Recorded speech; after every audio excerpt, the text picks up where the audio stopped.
وعلى ذلك لمن الشاهدين والشاكرين والحمد لله رب العالمين. عزیزان گرامی، حاضرین مسجد،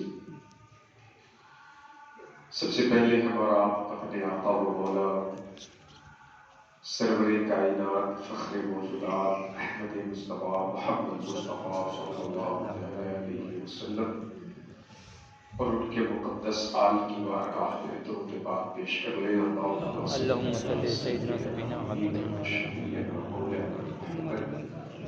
وعلى آل سيدنا ومولانا محمد بارك وسلم صلاة تبقى وتدوم بدوام الملك الحي القيوم.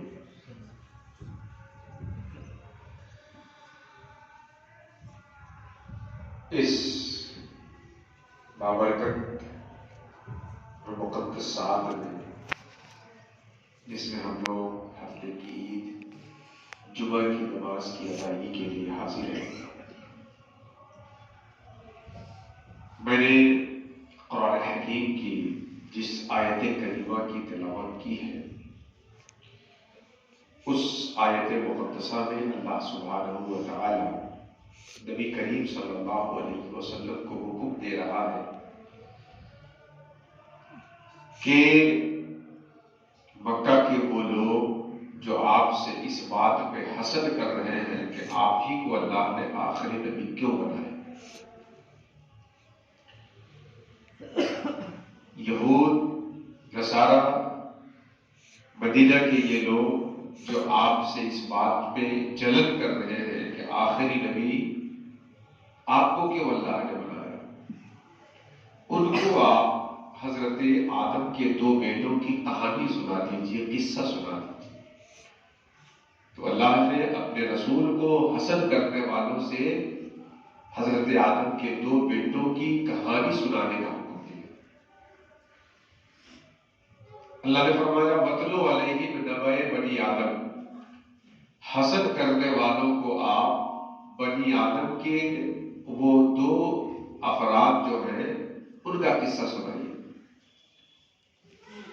اِذْ قَرَّبَا قُرْبَانًا، کہ دونوں نے قربانی پیش کی اللہ کی بارگاہ میں.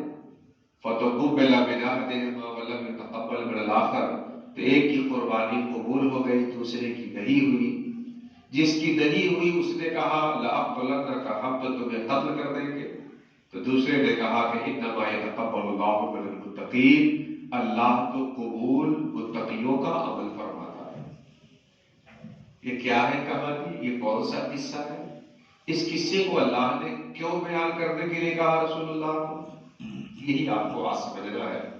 اور آج ہماری سماجی زندگی میں، سوشل لائف میں ہم کہاں پر ہیں، ہمیں کہاں رہنا چاہیے، اور جہاں پہ ہے وہاں سے جہاں رہنا چاہیے وہاں کیسے جائیں گے، اس کے لیے قرآن جو رہنمائی دیتا ہے اس رہنمائی کو ہمیں سمجھنے کی ضرورت ہے، اور اپنی زندگی میں اس سے روشنی حاصل کر کے قرآن اور اللہ ہمیں جیسا انسان دیکھنا چاہتا ہے ویسا انسان بننے کی کوشش کریں.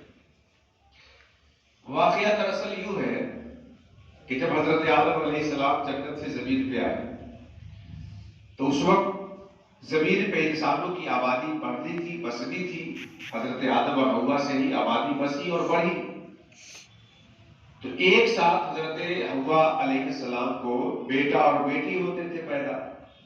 تو ایک بطن سے جو بیٹا بیٹی پیدا ہوتا، دوسرے بطن سے جو بیٹا بیٹی پیدا ہوئے ان سے نکاح ہوتا تھا.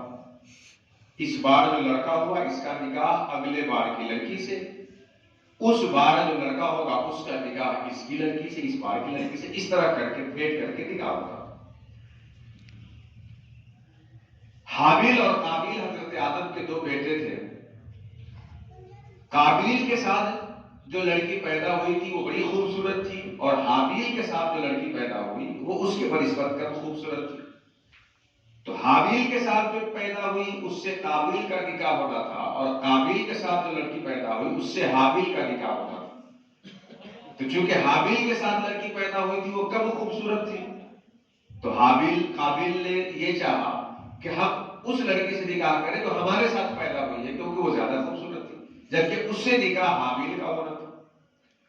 اب حابیل اور قابیل میں اختلاف ہو گیا کہ اس سے حابیل کا نکاح ہوگا کہ قابیل کا. اس وقت کی شریعت کے مطابق حابیل کا نکاح ہو سکتا تھا، قابیل کا نہیں ہو سکتا تھا.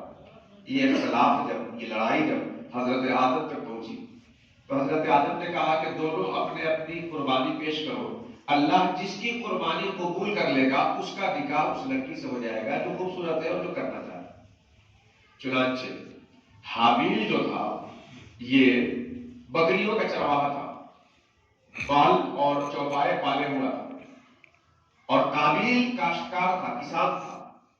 دونوں اپنے اپنے مال کی قربانی کے لیے لائے تو حابیل بہت خوبصورت جانور، قیمتی جانور اپنا لے کر گیا اللہ کی بارگاہ میں قربان کرنے کے لیے، اور قابیل وہ کسان تھا تو بالکل ردی قسم کا، گھٹیا قسم کا غلہ لے کر کے آیا اللہ کی بارگاہ میں قربان کرنے کے لیے. یہی سے آپ سمجھتے چلے جائیے. حابیل بہت قیمتی قسم کا جانور جو اس کے پاس تھا وہ لایا اللہ کی بارگاہ میں پیش کرنے کے لیے، اور قابیل گھٹیا قسم کا اناج اور غلہ لے کر کے آیا. دونوں نے رکھا اللہ کی بارگاہ میں. اس وقت کی شریعت کے مطابق، اللہ کی مرضی کے مطابق قربانی کے قبول ہونے کی علامت یہ تھی کہ آسمان سے کوئی آگ آتی اور اس کو کھا لیتی. جس جانور کو جس چیز کو جلا لیتی تھی جانا جاتا کہ اس کی قربانی قبول ہو گئی.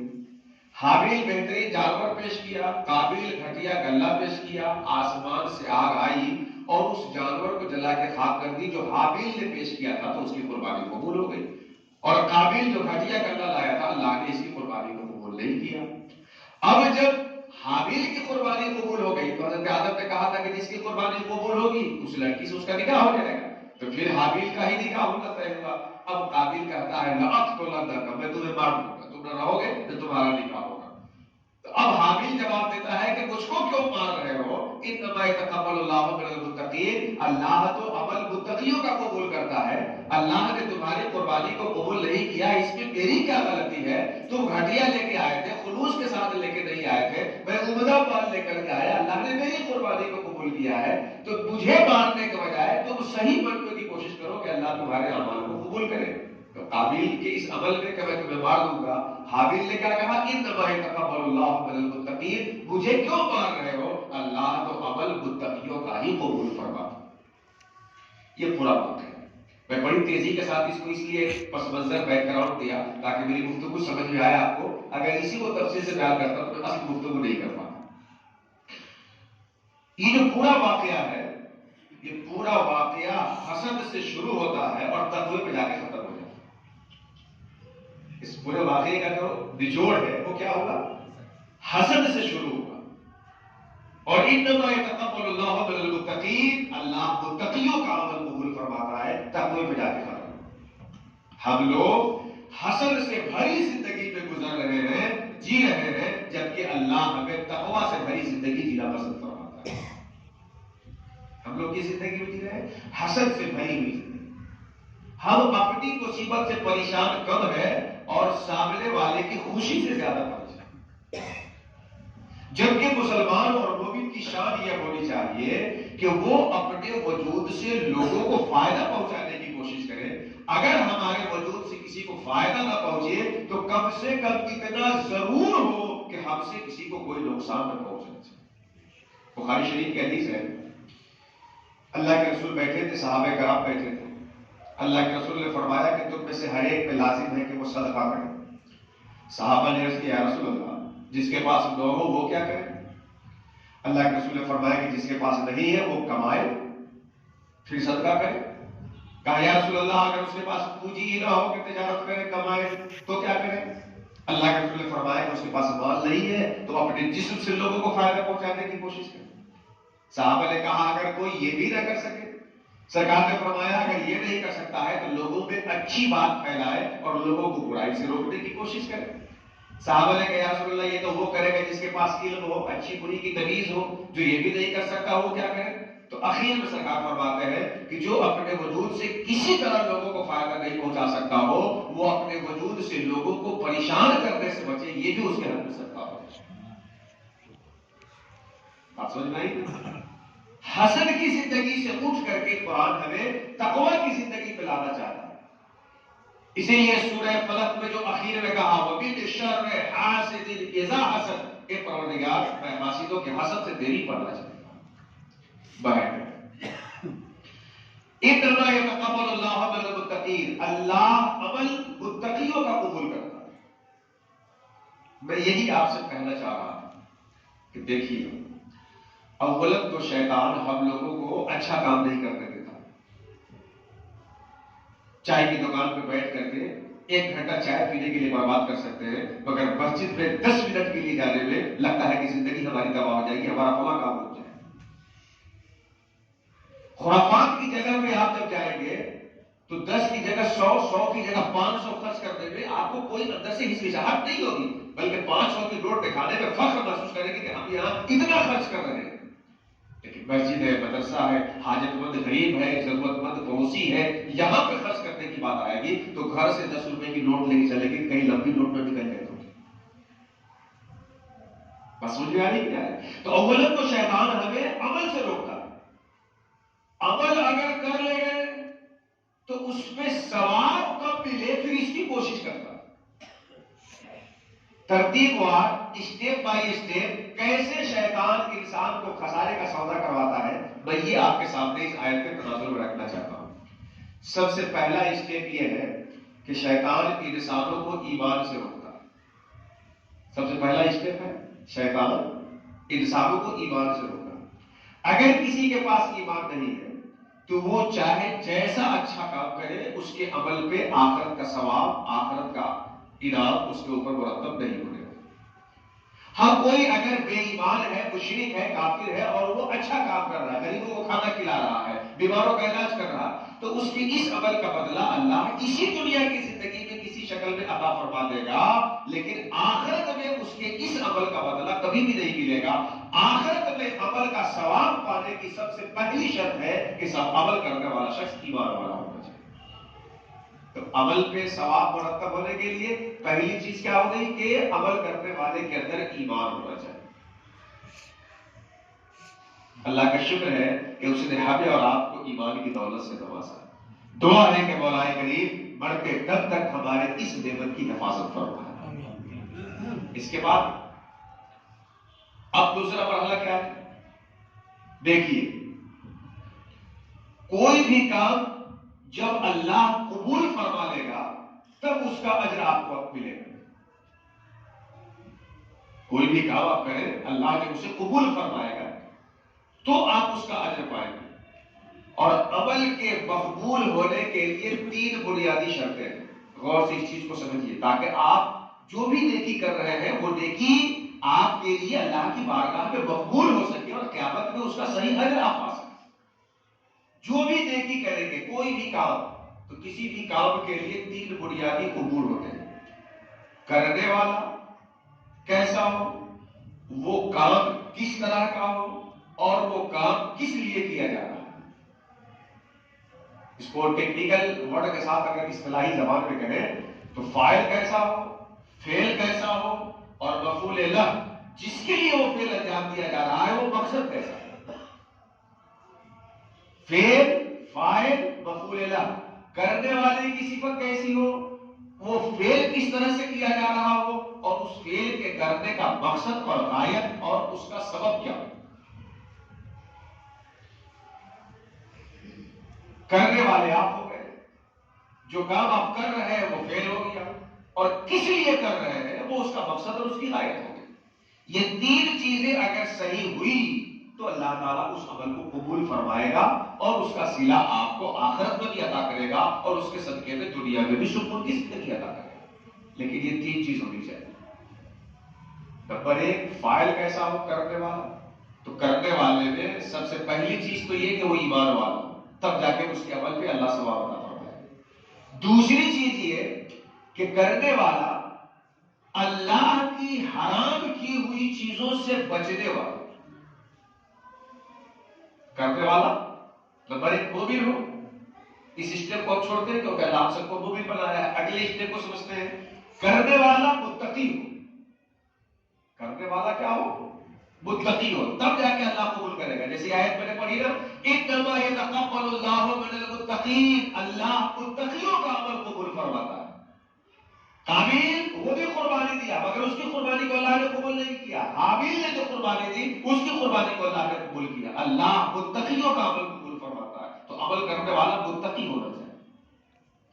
اور متقی ہونے کے لیے سب سے پہلا اسٹیپ یہ ہے کہ اللہ نے جو منع کیا ہے اس سے رک جائیے.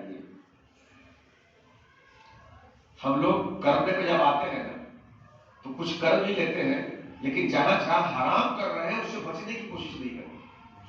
11ویں شریف کا مہینہ ہے تو حضور غوث پاک کے نام پہ دیگ چڑھا دیں گے متقی بن جائیں گے. لیکن جس حرام پیسے کو کما کے دیگ چڑھا رہے ہیں اس حرام پیسے کو لینا بند نہیں کرتے. بات سمجھ میں آ رہی کہ نہیں آ رہی؟ میں دیگ پہ کمنٹ نہیں کر رہا ہوں. ہم لوگ غوث پاک کے غلاموں میں سے ہیں اور ہمارا سلسلہ ان سے جا کے ملتا ہے, انہی کا فیض ہم تک پہنچ رہا ہے. لیکن میں سمجھانا یہ چاہ رہا ہوں کہ جہاں پہلے حرام کھانے کا سلسلہ آپ کا شروع ہے اسے بند کریے اور حلال کمائی حاصل کیجیے, اس میں سے خود بھی کھائیے اور غوث کی بارگاہ میں نیاز پیش کیجیے. یہ میں آپ کو سمجھا رہا ہوں. تقویٰ ہمارے اندر کب آئے گا؟ جب سب سے پہلے ہم اللہ کی جو منع کی ہوئی چیزیں ہیں انہیں چھوڑیں. اللہ نے چغلی منع کیا ہے, غیبت منع کیا ہے, جھوٹ منع کیا ہے, وعدہ خلافی منع کیا ہے, دوسروں پہ ظلم کرنا منع کیا ہے, پڑوسی کو ستانا منع کیا ہے, باپ باپ کو اف کہنا منع کیا ہے. جو بھی چیزیں اللہ نے حرام کر دی ہے اس سے پہلے رکیے. حدیث شریف ہے اتقوا محارم اللہ تکن عبد الناس. اللہ کی حرام کی ہوئی چیزوں سے رک جاؤ, تم لوگوں میں سب سے زیادہ عبادت کرنے والوں میں شامل ہو جاؤ. سب سے پہلے کرنے والے کو کیا کرنا چاہیے؟ وہ متقی بنے. سب سے پہلے اللہ نے جو کام منع کیا ہے وہ اپنی زندگی میں چھوڑے. ہم لوگ متقی یوں کرتے ہیں کہ نماز تو شروع کر دی ہے ہم نے, لیکن جو سارے خرافات کر رہے تھے اس کو ہم نے نہیں چھوڑا. نماز پڑھے مگر اس کے ساتھ ساتھ سب سے پہلے وضو کر کے حرام چیزوں سے طہارت حاصل کریں ہم اپنی زندگی میں. اللہ نے حرام کیا ہے اپنے وجود کو جب تک اسے ہم پاک نہیں کریں گے سجدے میں سر تو رکھ سکتے ہیں, سجدے کی لذت تک ملے گی جب ہمارا وجود حرام چیزوں سے پاک ہو جائے. تو کرنے والے میں سب سے پہلی صفت تقویٰ ہونی چاہیے ایمان کے بعد کہ اللہ نے جو کام حرام کیا ہے اس سے آپ بچیے. پھر جو فعل آپ انجام دیں, جو کام آپ کریں, اس میں کیا ہونا چاہیے؟ اس میں یہ ہونا چاہیے کہ جو کام آپ کریں وہ رسول اللہ کی سنت کے مطابق کریں. اللہ قبول کب کرے گا؟ جب آپ سنت کے مطابق کریں. خوشی کا موقع ہوتا, غم کا موقع ہوتا, راحت ہوتا, مصیبت ہوتا, سکھ ہوتا, دکھ ہوتا, صحت ہوتا, بیماری ہوتا, زندگی کا کوئی بھی موقع ہو, ہم ہر حال میں رسول اللہ کی سنت کے مطابق اس عمل کو کریں. ورنہ رسول اللہ کی سنت سے ہٹ کے اگر کوئی کام کرتا ہے تو اللہ تعالیٰ اس عمل کو کبھی بھی قبول نہیں فرمائے. یاد رکھیے فاعل کو متقی ہونا چاہیے اور وہ عمل جو فاعل کر رہا ہے وہ رسول اللہ کی سنت کے مطابق ہونا چاہیے. نام ہی نام ہے جو کچھ حقیقت کے سوا راستہ کوئی نہیں, ان کی شریعت کے سوا تیرے الفاظ نے کر رکھے ہیں پیدا دفتر, ورنہ کچھ بھی نہیں اللہ کے قدرت کے سوا. تو فاعل متقی ہو اور جو کام آپ کریں وہ رسول اللہ کی سنت کے مطابق کریں. نہیں جانتے ہیں تو جاننے والوں سے پوچھیں کہ ہم یہ کرنا چاہتے ہیں, اس میں سنت طریقہ کیا ہے, کھانے میں سنت کیا ہے, پینے میں سنت کیا ہے, پہننے میں سنت کیا ہے, بال بچوں کی تربیت میں سنت کیا ہے, بچوں کی تعظیم میں سنت کیا ہے, پڑوسی کے ساتھ اس کے سلوک میں سنت کیا ہے, تجارت میں سنت کیا ہے, سیاست میں سنت کیا ہے, لوگوں کے ساتھ ملنے میں سنت کیا ہے. زندگی کے ہر موڑ پہ سنت رسول کی پیروی کیجیے تاکہ وہ عمل اللہ کی بارگاہ میں مقبول ہو سکے. تو کرنے والا متقی ہو اور وہ فعل جو کیا جا رہا ہو سنت کی روشنی میں کیا جا رہا ہو, رسول اللہ کی پیروی میں کیا جا رہا ہو. اور تیسری چیز, وہ عمل کس لیے کر رہے ہیں. یاد رکھیے آپ متقی بھی ہو جائے, سنت کے مطابق کام بھی کریں, لیکن وہ کام اللہ کی خوشی کے لیے نہ کریں تو اللہ اس پہ اجر عطا نہیں فرمائے. اللہ نے ایمان دیا ہے, مومن ہے, آپ حرام سے بچتے بھی ہیں, لیکن 10 روپے تک کسی کو کس لیے دے رہے ہیں؟ تاکہ لوگ کہیں کہ فلاں صاحب بہت سخی ہے. یہ مقصد نہ ہو کہ اللہ راضی ہو. نماز کو پڑھنے آئے, رسول اللہ کی سنت کے مطابق نماز پڑھیں گے, لیکن کیوں؟ کسی نے کہا دیا کہ 40 روز پڑھ لو گے تو تمہارے گھر سے آسے بھاگ جائے گا. اب آسے بھاگنے کی نیت سے نماز پڑھ رہے ہیں, اللہ خوش ہو جائے یہ نیت نہیں.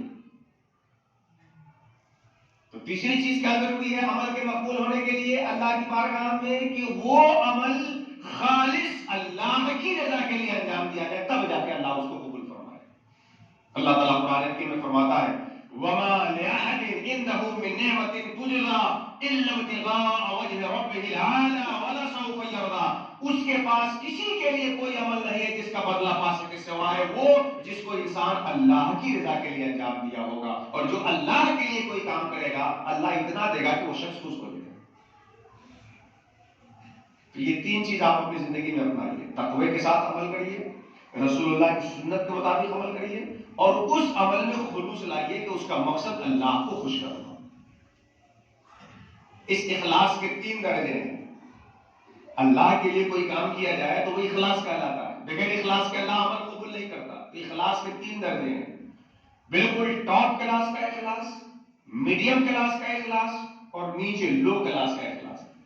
ٹاپ کلاس کا اخلاص یہ ہے کہ ہم عمل صرف اور صرف اللہ کی رضا کے لیے کریں, نہ اس میں جنت کی نعمت کی لالچ لگی ہو, نہ دنیا کے آشائش کی لالچ لگی ہو. اخلاص کا سب سے ٹاپ کلاس کیا ہے کہ جو کام ہم کریں وہ اللہ کی رضا کے لیے. مولا ہم صرف اس لیے کر رہے ہیں کہ تو خوش ہو جائے. ہاں تو خوش ہو جائے گا تو جنت بھی دے گا, دنیا میں بھی آرام دے گا, مگر اس کے لیے نہیں کر رہے, اس لیے کر رہے ہیں کہ تو خوش ہو جائے. یہ سب سے اعلیٰ درجے کا اخلاص. حضرت رابعہ ایک مرتبہ ایک ہاتھ میں آگ اور ایک ہاتھ میں پانی لے کے جذب کی حالت میں جا رہی, کر رہی ہے جلا دوں گی بجھا دوں گی, جلا دوں گی بجھا دوں گی. کسی اللہ والے سے ملاقات کی, رابعہ کس کو جلا رہی ہو؟ کہا جسے دیکھتی ہوں جنت کے لالچ میں عبادت کر رہا ہے, جہنم کے ڈر سے بچ رہا ہے, عذاب سے. اللہ کے لیے تو کوئی کر ہی نہیں رہا ہے. آج میں نے سوچا ہے کہ جہنم کو بجھا دوں, جنت کو جلا دوں, تاکہ جنت اور جہنم کے لیے عبادت کرنے والے وہ اللہ کے لیے عبادت کرنے والے بن جائیں.